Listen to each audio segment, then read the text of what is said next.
Welcome to Voice Rising with Johnstad. Enjoy weekly conversations with leading luminaries, pioneering visionaries, singers, poets, musicians, and sound healers as we explore the profound role our voice plays on the path to self-realization and global enlightenment.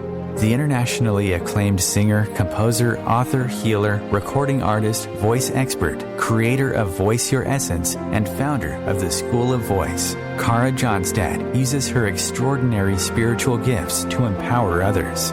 Everything in this world vibrates. Everything has a frequency. A pioneer in the field of voice work and transformational songwriting. Her breakthrough methods are helping thousands of people worldwide fine-tune their body-mind-spirit system and unlock the energetic frequencies of limitless creativity, health, and abundance. Share your voice, ask your questions, join in the conversation. Receive life-changing, positive transformation and rise together to create a sound world. And here's your host, Johnstad. Hello, everybody. Welcome to today's show. With me in the studio is Claire Willis, a social worker who has worked in the fields of oncology and bereavement for more than 20 years. Claire is co-founder of the Boston nonprofit Facing Cancer Together and has led bereavement, end-of-life support, and therapeutic writing groups. Claire is also a lay Buddhist chaplain and a yoga meditation teacher specialized in oncology, therapeutic writing, and bereavement. And today she celebrates with us the release of her new book, Opening to Grief, Finding Your Way from Loss to Peace, which she co-authored with Marnie Crawford Samuelson. Welcome, Claire, to Voice Rising. Thank you so much for having me. I'm so happy to be here. Claire, all of us at some point of our lives experience loss, yet few of us are comfortable with grieving. Your new book is all about opening to grief, finding our way from loss to peace. Is it hard to navigate the waters of loss, and how does grief manifest in our lives? Well, those are two big questions. Yes. First of all, actually there's a lot of questions in there, so just bear with me. I'm going to give you a big answer here. One of the things about COVID that has happened is that it's brought grief more into the culture. I think there's been a lot of shame around grief for a long time. A lot of people grieve under the covers, so to speak, and in private. Mm-hmm. And I think one of the things that COVID's done is brought grief into the mainstream in a way that it wasn't there before. So that we have articles in the New York Times, we have articles in the Atlantic Monthly, we have articles in our mainstream media, and there's a lot of talk about grief. And so I think that's one of the good things that's happened as a result of COVID, that people are naming something they've been feeling for a long time. COVID has brought a number of losses to us. But the other thing it's done is it's opened up in many of us any grief or loss we've had before that we hadn't grieved, so that there's kind of a double whammy. There's the grief we're feeling for the losses today in our life, and everybody's having some. And then there's the ungrieved grief from our history that never had a chance to come to light. So in a way, it's really a good opportunity for us to come to terms with it and free ourselves from some of the sorrow we've carried that we may not even have known. And one of the ways I think about grief is that grief is an expression of love that doesn't have anywhere to go. So when we suppress our grief, we are suppressing our capacity to love. Grief is an expression of our love for what's been lost. And so to dampen it down is really a disservice to our heart and mind. Oh, that's very beautiful, Claire. When I was reading your book, exactly those images came to me, or those memories came to me. And we are in the middle of a global pandemic. And you said it so clearly that for many of us, we have the losses of today, and we also have the losses of our beloved ones to, disease or through sickness or illness. But we have other losses. We had wildfires happening in California. We have floods in our nation, around the world. We have, truth be, I'm sitting in another country in the moment, and I realized that I even had buried very deeply the grief that you feel losing your culture or being transplanted, even though it's a transplantation, or even though I moved to another country by choice. So it's almost because we made that conscious choice, we feel guilty of grieving. But the truth is, there is a grief to be so far away from home. And I think the list goes on for many, many people. What are other types of sorrow or burdens, maybe even from other generations that we're still carrying, that we're not even maybe aware that it's slumbering, it's burdening us, it's still holding us a bit down from our true vibrant energy that we are here to live? Well, I'm glad you mentioned this concept of moving, and even though you moved, you chose to move, and you're grieving what and maybe who you left. That this is what you call a disenfranchised grief. It's a grief that isn't culturally acknowledged. It's because someone might well say to you, but you chose it. How can you be grieving it? Well, you can have two feelings simultaneously that are actually opposite. You can be glad to be moving, and you can be sorry to be moving. But there's a lot of disenfranchised grief in our culture. So other examples of that would be in the case of a divorce or estrangement. The loss of a pet is a very disenfranchised grief. It's not culturally acknowledged. Moving, retirement, changing jobs. There's a lot of that, and naming it is so important because the name of it legitimizes it a little bit. It gives it a handle for people to say, oh, that's what I'm feeling. And I often hear that in my bereavement groups. So in the current group I'm leading, people have lost long-term partners or spouses. But there's a primary loss of the person, the person you loved. But often there are a variety of secondary losses that come along with the loss of the person that are not secondary in impact, but they're secondary to the primary. So, for instance, if you lose your husband or your wife, you may have lost the breadwinner, you may have lost economic security, you may end up losing a co-parent, you may lose a co-grandparent, you lose a future traveling companion, you may lose your home. There are all manner of losses that accompany that primary that often we don't have a name for. And to know that there are secondary losses that accompany the primary but are far from secondary in impact, and in fact sometimes they can be even more impactful than the primary.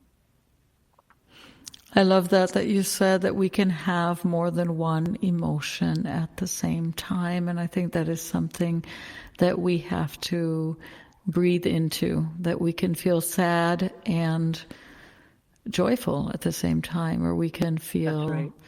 Yeah, we can feel, or at least in my case, I can feel very happy and at home living in Europe, and at the same time sad that my mom and brother and sister live so far away, or that the language is, it's gotten easier with our virtual lives and the internet, but that it's possible to hold space. So as we deepen the practice of embracing grief and holding this uncertainty, it does draw us closer to the essence of life, that pure heartbeat that we all feel. And while we're learning to dance with that uncertainty, why is that quality so important to relax into holding many emotions at once, or dancing with uncertainty, or opening ourselves up that there's no set 1, 2, 3, this is the way to go through grief?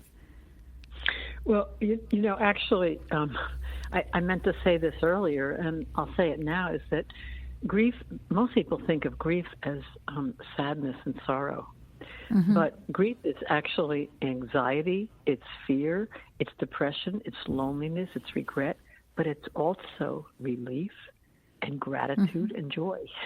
And it's not unusual for me to hear somebody say, like there's a woman in my bereavement group who recently said, she was crying as she spoke, and she said, I am so grateful to have had the capacity to love my husband and have a good marriage for as long as I did. And she was grieving. So she was grateful and she was sad at the same time. So part of, I think, being able to hold more than one emotion is to understand that grief is an umbrella for many feelings. And one of the more common ones, and you can, without getting political, you can see this in politicians, especially in the United States, where grief actually gets expressed as anger and rage on a pretty continuous basis. And most people are more comfortable feeling anger and rage than they are feeling the vulnerability of loss and sorrow.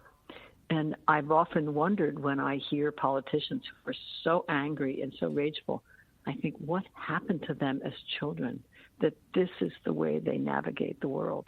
And that's what I think of when I see someone who's really angry. I think, oh, they're sitting on a pile of ungrieved grief.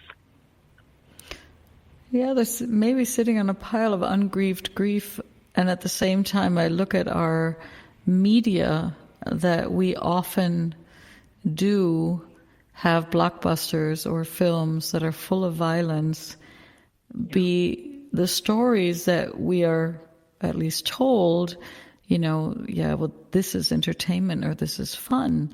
And I think it's this inability that we haven't learned to grieve. When our pet dies, we didn't learn to properly, deeply feel again that sorrow and maybe also that release, because maybe that pet was already very, very old and we didn't take the time to do the gratitude and the gratitude journals.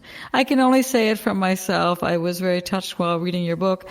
My father died in a plane crash when I was 23, and I was in the middle of a album production. And my wonderful American family, and we're very close, but we were all in different parts of the world at that time. And within 2 or 3 days, we all went back to our own lives, and I went back into the studio and finished the production, and my brother and sister went back to their lives, and my mother went back to their lives, and we never properly took time to grieve. And for me, at least, it came up in very strange volcanic bubbles, or like just bubbles, suddenly you're relaxed on vacation 5 years later and it comes up until we, are able to integrate it into our lives. And that's why I think the work that you're doing is so important, because if we integrate it sooner, it won't, it's maybe able to be woven in with more integrity, at least than but every grieving process is different. I don't want to judge my path, but that's so true. But our capacity to grieve is also connected to our capacity for joy. So if we suppress one end of the spectrum, we're suppressing our life force and the joy as well. But one of the things that you just mentioned, which I want to again put a name to, is what's called the acronym is STUG, S-T-U-G. It's a sudden temporary upsurge of grief. And this often happens. So someone maybe lost their partner 2 years ago, or their parent or something, and they're walking down the supermarket aisle and they see a can of tuna fish, and they remember that person loved tuna. And they just are overwhelmed with grief in that moment. And it's called a sudden temporary upsurge of grief, and it usually lasts fleetingly. But it's a very common thing, and people will often say, I thought I was doing well, and then this happened. And I feel like I've gone backwards, and I've lost it. That's what I hear. I've lost it. And I always say, you didn't lose it, you got it. You had a moment where the full Megillah, the full impact of the loss came in. Because we can't live in the full impact. Stephen Levine has a beautiful thing he wrote, which he says, looking at death is like looking at the sun. We look, we turn away, we look, we turn away. If we stare at it, we'll burn our eyes. our psyche can't withstand staring at it. So we titrate it in the ways that we can. You know, my mother died a few years ago. I was asked to give a talk at this cemetery in Boston, Cambridge. And I drove in to give this talk, and I realized on that day it would have been her 100th birthday. It was 16 years after she died, and I burst out in tears. And it was the first time I had really sobbed around my mother's death. I had cried a little bit, but so everybody's journey is different, and there's so many factors that shape how we do it and whether we have permission to it and who's around us and what's the context of our life and what was the relationship like with that person. There's just no way to say how it should be. That is so true. I'm going to pose a question for you, and then I'm going to give you time to ponder on it while we're in the break. How's that for craziness? This question is not even this question is not even on my paper actually. But what happened to me, and I know that you are a yogi and meditate and everything, is that I was also very deep into the practice of meditation. And when my father died so suddenly in this plane crash, I actually was told by all these friends, but it's only the body. It's only the body. He's still present. And although we know this really put a brake on my natural grieving process. So that is what we're going to explore when we get back from this break, is simply, even though, I thought so. And I thought, this is not even on my paper, but it just came up very naturally. So we're going to take a very short break, and then we're going to be back with Claire B. Willis and explore more grief.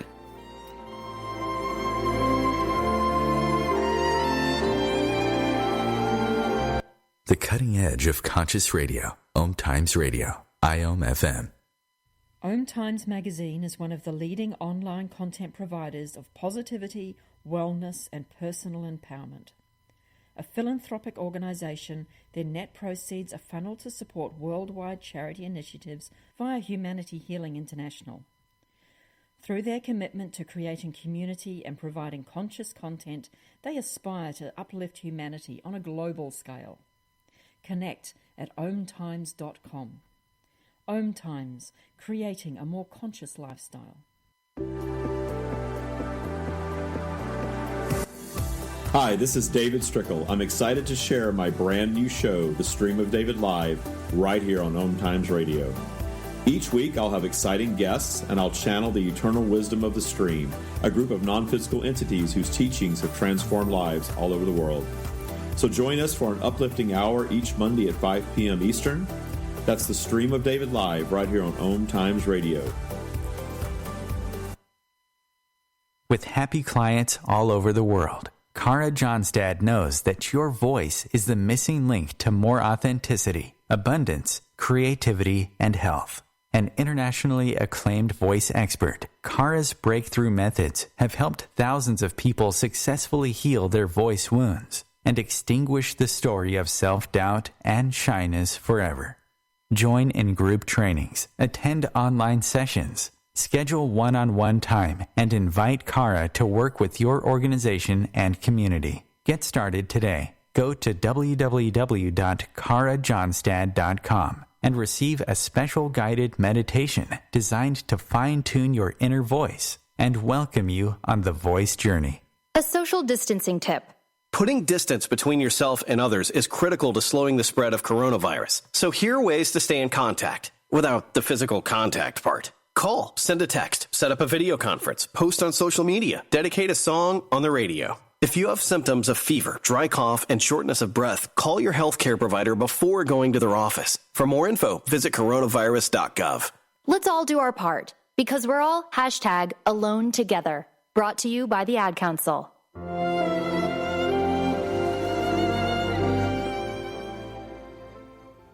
Hi, welcome back to Voice Rising. I am your host, Kara Johnstad, and with me in the studio is Claire Willis, author of Opening to Grief, Finding Your Way from Loss to Peace, and we are exploring the many layers of grief as an expression of our love. And Claire, I left you hanging. It was a cliffhanger.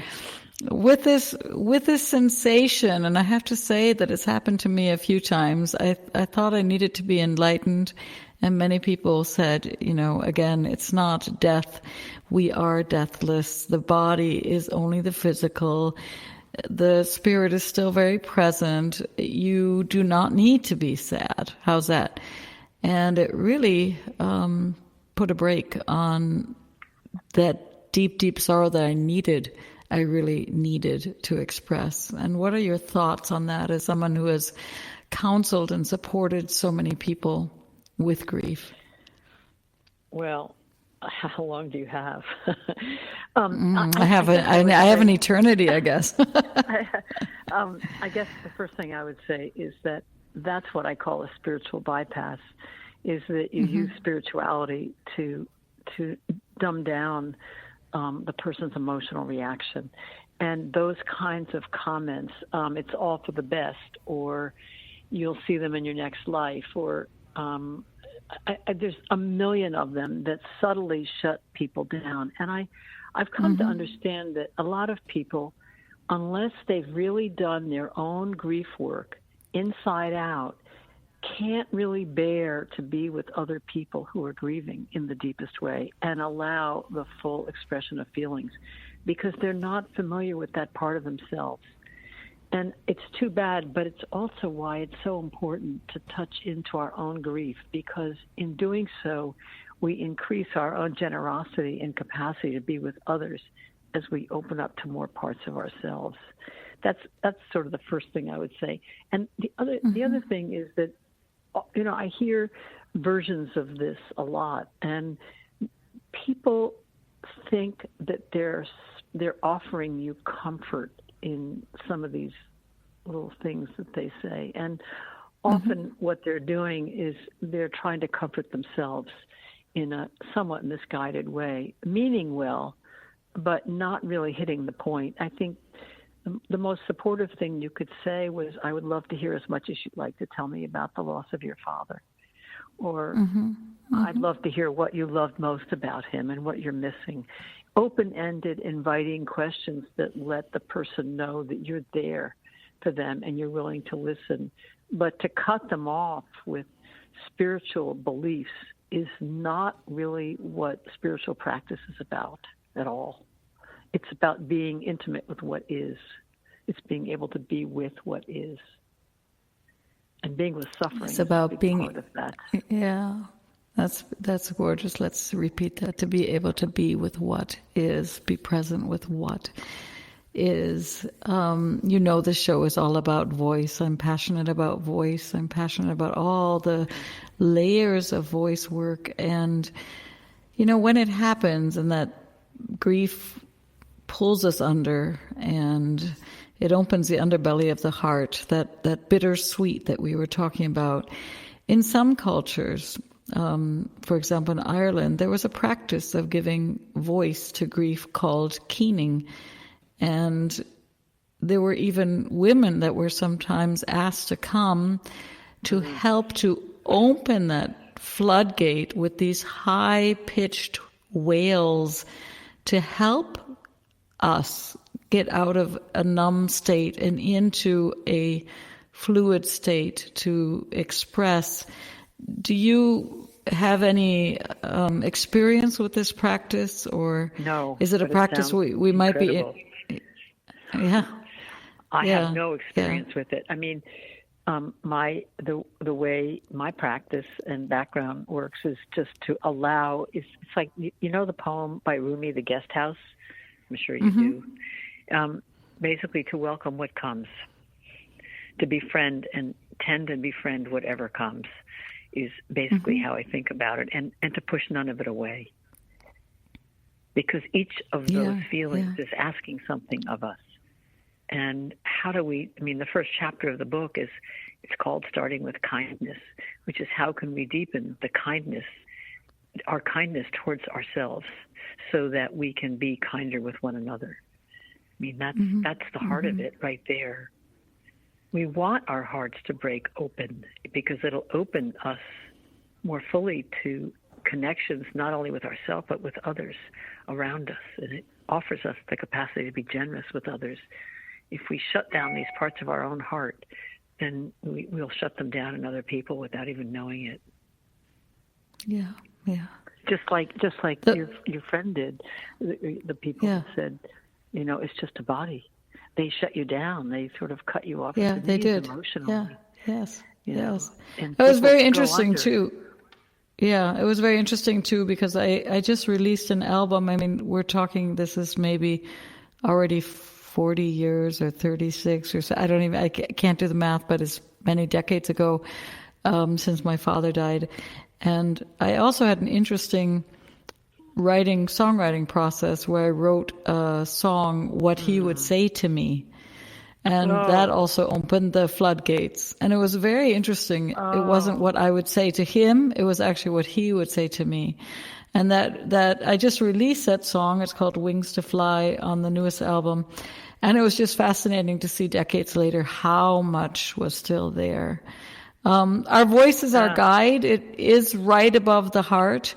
And I guess that's also my passion. A lot of times when we face these horrific losses, and they are in that moment, not always small losses. Sometimes they're big. Sometimes we lose our home, or we lose our job, or we lose a beloved person to an illness. And I mean, you know that too. We can, sometimes our body is made to flee and to fight and or to freeze. And with our voice being right above the heart, it's often that we go into a numbness or a shock situation. And this is why I thought keening it's just so fascinating, because often it's the voice that shuts down to protect that heart of ours. It's the throat that isn't able to even get a word out. And sometimes when we do feel people, in those, we hear a sob, or we hear a long tone, or we hear the women that are keening in Ireland or in other cultures, we're able then to resonate. And through that resonance, we can come also into more flow and start to unthaw. And what is your experience with voice in the healing process? We have writing, we have speaking, we have singing, we have the inner voice work. We have so much, Claire. What is the role that the voice plays in releasing the heart, in giving expression to the heart? It's interesting that you're asking me this. Last night I did a workshop called Write, W-R-I-T-E, Write to the Heart of Grief, although it could have been R-I-G-H-T as well.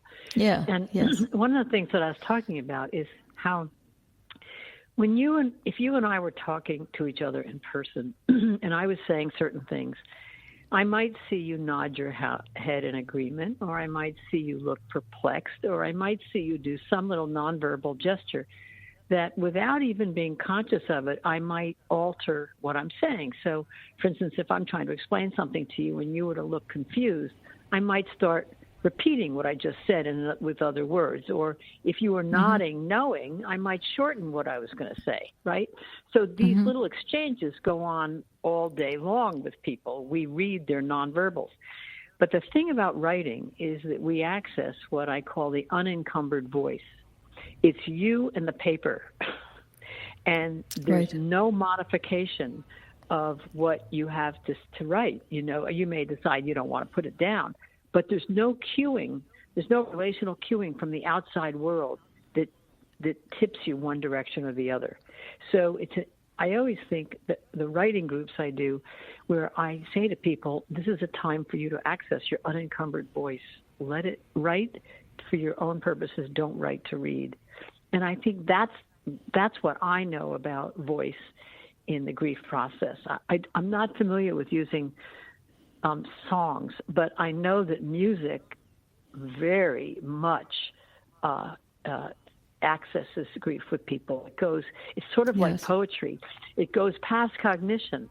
Poetry, a good poem goes right past our cognitive process to the heart.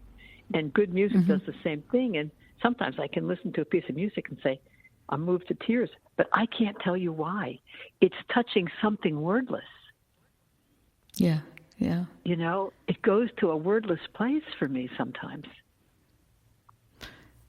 Well, I mean, it depends on the genre, but what poetry has and what good music for me also has is what you said in the beginning of the show, is to be present with what is.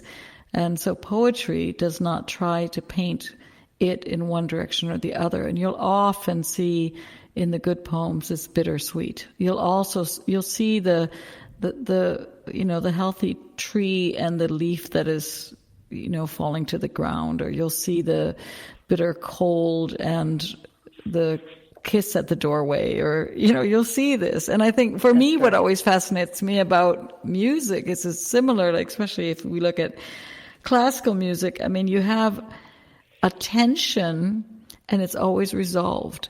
So you have the bitter, or you have the heaviness maybe, but always in music, I'm always saying that's why musicians are such great peace activists. We start in a key and we are always resolving. We do not leave something unresolved. And great literature, in my opinion, used to be like that. That's really interesting. Yeah, and literature used to, when I was small, we always said once upon a time, and at the end we always said, and they lived happily ever after. There was no unresolved. We always sought resolution. We wanted resolution. That's right. And we found resolution, right? And so music is that it has harmony, it has different rhythms, but the essence of a great composition is always, it will resolve. You will always find resolution. It's just I never thought about it that way. That's very interesting. Yeah. Yeah. Well, that actually, Kara, makes me think about the last chapter in the book, which is called Welcoming the Life That's Yours. And what does it mean to welcome? And is it resolution, or is it accepting and be the willingness to be with what you've been given? But I think resolution is, for me at least, it's, I talk often to people about this. And I mean, the difference between saying letting go, often people are also told in a spiritual bypass way, you need to let go and move on. You need to let go and move on. Instead of you need to, or we are invited to, we don't need to do anything. We are invited to integrate all the different storylines and the loves and the moments that we've had in this beautiful life into our current present state and honor them. And for me, that's a very big difference when people say you need to let go of the death of your father and move on, or you need to let go of the death of your pet and move on, or, then if you say you need to find a way to integrate and honor and include, it's an inclusivity, and at the same time, you're not stuck because you are moving on. Does that make sense?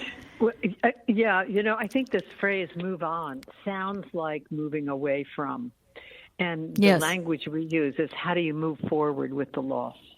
Because you don't leave the loss behind.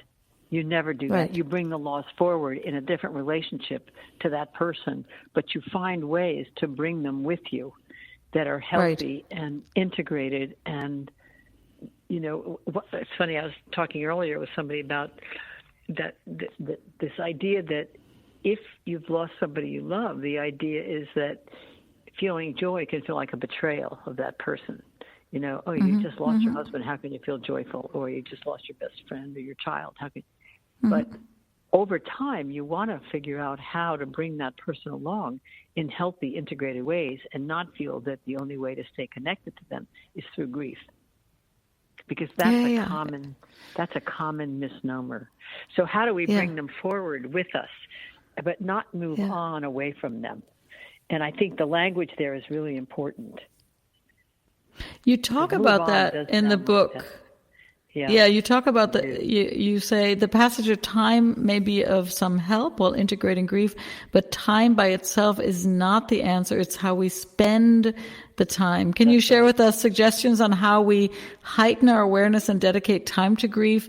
We can hold it, we can integrate it, And yet, again, our lives, we do continue to move through life, whether it's forward, backwards, or in circles. I don't know sometimes, but how do we spend quality time or time with that? Well, one of the things that I think about, and I don't know whether you would agree with me having read the book, but I think of each chapter in the book as an offering or a resource as to how to hold grief. Mm-hmm. So there's mindfulness and meditation, there's a writing practice, there's using art, there's restoring ourselves in nature. There are a variety of ways that we can hold our grief and integrate it into our lives so that we're bringing what we've lost forward in a healthy way. So that's the way I think of the book, as offering resources that help us do that, each chapter. I don't know whether, and that's where the first chapter starts, with just being kind to ourselves. Mm-hmm. Yes.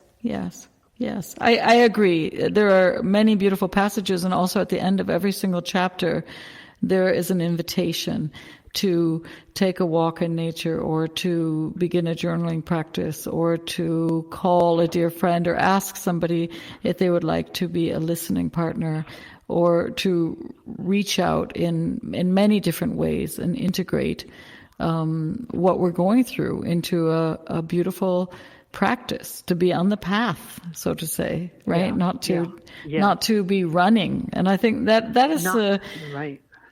Yeah, I was just going to say, because that is, if you look at most cultures, especially the American culture, but many other cultures now in the meantime too, we are having to run just to survive in a way. And I think the book is an invitation. Yeah, a lot of avoiding. To be still with what is. Exactly. And I think that's, in a way, I think that's part of what COVID's done, is it's required us to be still and to be home in a way without distraction that we have never been. I don't know about you, but I used to go out to dinner, I used to go to theater, I used to go to movies. There's things I did all the time, and now I'm home. Yeah. We also are in a semi-lockdown in Berlin, so yes. We're going to take a small break, Claire. Okay. Yeah, hold your thought. We're going to take a very, very short break, and we're going to be back with Claire Willis and talking about grief.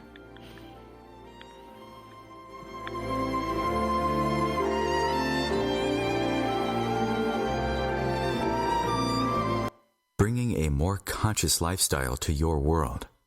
OMTimes Radio. IOM FM. Ascending Hearts is no ordinary dating site, but a spiritual dating site with a purpose, to link you with your soulmate. We engineer the serendipity so you can trust that you will attune with someone that has the same matching vibration as you. Ascending Hearts, the conscious dating site for the spiritually aware. Try Ascending Hearts for free. ascendinghearts.com. Consistently attract soulmate clients, begin showing up on brand, monetizing on your calling.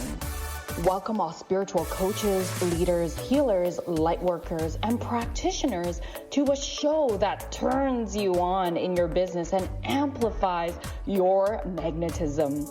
I'm host, catalyst, and spiritual business coach Rosalind Fung, and I'm here to journey with you into the juicy and help you discover where the real gaps are.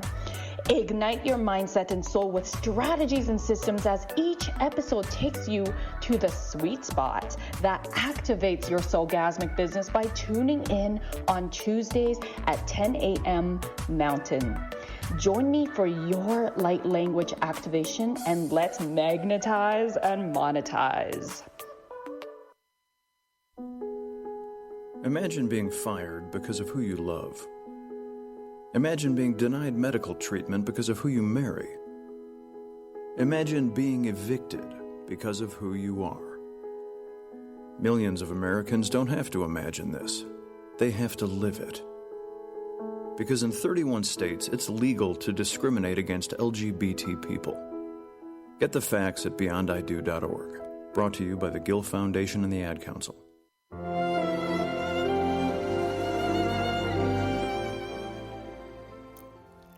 Hi, welcome back to Voice Rising. I am your host, Cara Johnstad, and with me in studio today is Claire Willis, author of Opening to Grief, Finding Your Way from Loss to Peace, and we are exploring grief as an expression of our love.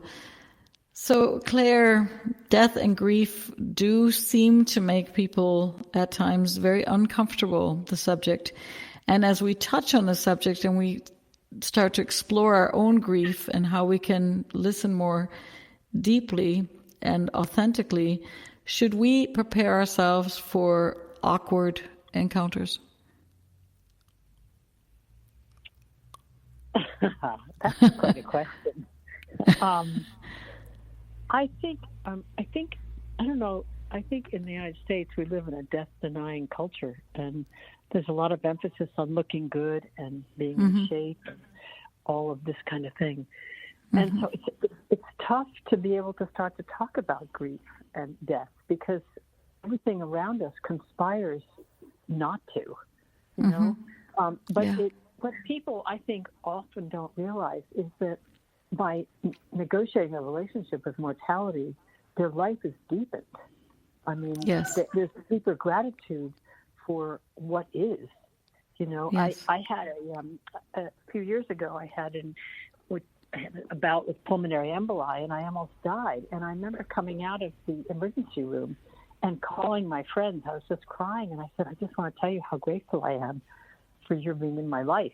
And it took that to get into that depth of gratitude. But we can't live in that intensity all the time. Joan Halifax once said to me, she's a Buddhist teacher in New Mexico at Upaya, and she said to us all, in the morning, think about grief. At noon, think about, in the morning, think about death. In the noon, think about death. And in the evening, not to be morbid, but so that you make sure you're spending the morning the way you want to, you're spending the afternoon the way you want to, and you're spending the evening the way you want to. So using it as a North Star. And I have a beautiful, my brother lives in Los Angeles, and I see him every 4 years or so. And it was really interesting. One time we had dinner, and he said, so, Cara, how often do we see each other? And I said, well, probably every 3-4 years. And he said, so we have another 6. Let's make this a good one. And that puts it into perspective, right? Whoa. Yeah, let's make this a good one. Yeah. It's for all those people out there that are going to be celebrating the holidays, and they're all getting bent out of shape with some ideology for whatever reason. Just remember, how many times do we have left? You know, even if we see each other once a year for Thanksgiving, 20, 30, 10, let's make this 5. A good one. Yeah, 5. I mean, you know, maybe 1. One of the things that's happened, Cara, which isn't such a bad thing. I mean, it's bad and it's difficult and hard in one way, but in another way it isn't. That COVID has put death on the horizon for people for whom they didn't think of it before. So it's a lot closer to all of our lives than we've ever had to entertain that before. You know? So that's not a bad thing, because it really, when we can live with the reality of that, we really can enrich our life deeply. I'm also not morbid, but I often say to my clients that we have a difficulty talking about death, but as musicians, we know death so well, and as listeners, because we are literally listening to, I would quote, dead people, end quote, in our cars all the time. We are in love with Ella Fitzgerald, Nina Simone, Beethoven, Chopin, Michael Jackson. All of these people are streaming. We don't think twice of any other thing when we're playing the music of Billie Holiday or Ella Fitzgerald. We're not thinking. So true. Right? And we're also not thinking when we're reading the great books of whoever, Goethe, Kafka, whoever the great books that we're not thinking. That's right. But it is our capacity actually to have a relationship with voices of the dead. I mean, with voices that have carried through time, which is good. Again, not to spiritually bypass them to say that they'll always be there, but it's a very interesting thing that we're so nervous about talking about passing and death and loss when we do have an intimate relationship with it. Well, in some ways. We have it. I think of it as having an intimate relationship with it cognitively. And that's really different than having an intimate relationship with it experientially. Yes. Experientially, you really get it in your body. And I remember saying to Joan Halifax in a conversation, I said to her, when I came out of the hospital with those pulmonary emboli, I just was crying from gratitude because I came so close to dying. And I said, over time, I haven't been able to hold that level of intensity. And that's when she said, you can't live in that kind of intensity. And it goes back to this idea of looking at death as like looking at the sun. We look, turn away, we look, turn away. We can't sustain the gaze because we'll burn ourselves. We can look at the moon, though, right? We can look at the moon. And we do. And we right? do. Yeah. Which is maybe the question to think every morning and every afternoon and every death. And I was playing, actually, when I was writing this interview, I thought, isn't it interesting that mourning, M-O-U-R-N-I-G, and mourning, M-O-R-N-I-N-G, it's as if we do our work in the mourning, in the grieving process, in the mourning process, that we are able to, in a poetic way, arrive at a new morning, a new dawn, a new feeling of lightness coming in, which I thought was a nice little play. What would you say, Claire, if people ask, will it always be this painful? I say no. But I also say it won't go away. Because if you love somebody, you don't want the love to go away. So typically, what happens is when someone first dies, the wallpaper, the floor, the rooms, the furniture, everything is searing and gray. It's just that searing pain, and our life becomes colorless. And then slowly, over time, we develop resources. But always we keep in our house a gray chair for us to visit when it rains, because we'll always have days when the sorrow comes back. But what happens is over time, it diminishes in intensity, frequency, and duration. And it becomes way more bearable with time, depending on how we spend that time. Time alone doesn't do it. But if we spend it wisely and allow our grief to flow, and we connect ourselves with people and the natural world and the different resources that you can have when you're grieving, it does change, but it doesn't go away. And it shouldn't, because we don't want the love to leave either. And maybe it's also the roots, don't you think, in some way? There could be the roots. Like you said, when you left the hospital, there was so much gratitude there. And we feel so much love and gratitude when we can also feel the loss, and in that place of loss we can also fill that up with beauty and meaning and good friendships and all those delightful things. Meaning and beauty is one of the really important things for holding grief, is spending time in beautiful places. Letting yourself restore in nature. Beauty and art and writing. There's a lot of ways we can help carry our sorrow and our anger and whatever presentation our grief has. What is your vision for the world, and not only during these complex times, but as we move forward? Is there a thought that if we both, that's so funny, if we could all collectively, if each one could attend to their own, I almost want to say their own grief, we would have less grievances, right? So we could transform it. I would love to think something like that is possible. I think that a lot of the harshness in the world is ungrieved grief. I mean, I don't mean, when I think about it, I mean, you probably know this, when you think about clients that come to your office, they're often grieving. They may be grieving a particular loss, or they may be grieving for what they never had. But that grief is a pretty big umbrella and covers almost everything people come through, even though the details are a little bit different for each person. But, I think if we could let our hearts break open, not just break, but break open, it would be a different world. If we could, because people would be connected and they would see that we are each other, and there aren't these separations that we create. That is the universal feeling. Yeah. That is, I think that is the hope in action, is that we have to come to a place, or we are invited to come to a place where we can see that each of us has a heart and a heartbeat, and each of us suffers. Each of us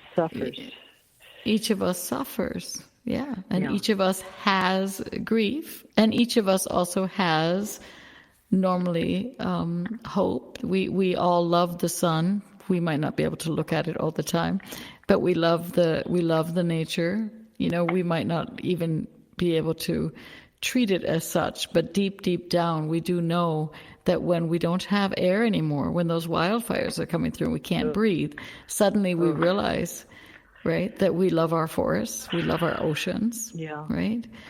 I think that's so true. The loss often amplifies the love we have for something. The impending loss. Yeah, there's a great line, contrast creates preference, right? That's always a great line I love so much.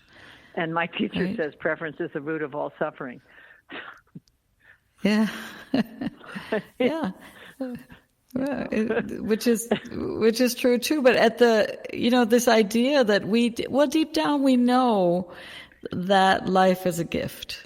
It's a gift to live, and it's a gift that we are given. I think everybody, it doesn't matter where you live on the earth, when you are faced in that moment, like you were in the hospital, or I've been also in the hospital, or you're faced with those horrific moments, you do know that you're happy to be alive. You're grateful to be alive. You don't take life for granted.